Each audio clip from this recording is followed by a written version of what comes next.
The assessment of how much your claim is worth is complicated. In most cases, more court time is spent on assessing how much money a person is entitled to than assessing who was at fault for the accident.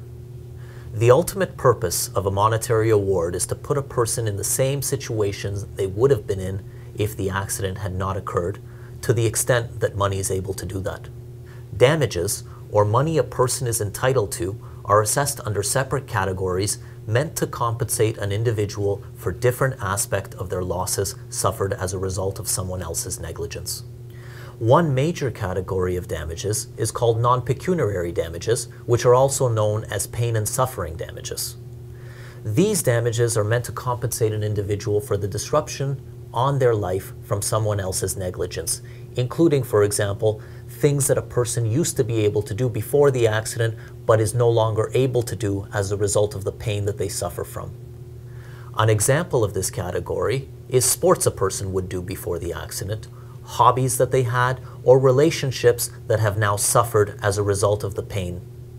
Another major category of damages is called past and future income.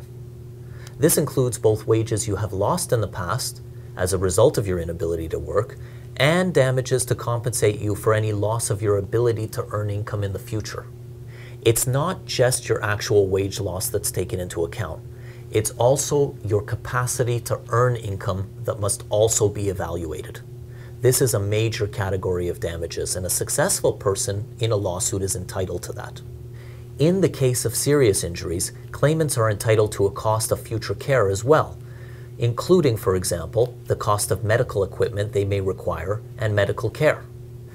The final amount of a damage award in each particular case depends on a number of factors. Have you had surgery? Do you have a soft tissue injury or objective injury? What are your past medical expenses? What are your future medical expenses? Have you lost any wages? Are you able to work in the future? Is your ability to work in the future limited? What kind of pain and suffering have you experienced in the past? And what kind of pain and suffering are you likely to experience in the future? At BIS Law, we have the experience to determine what your case is worth. Call me today so we can establish where you are in the process and what the best steps are moving forward.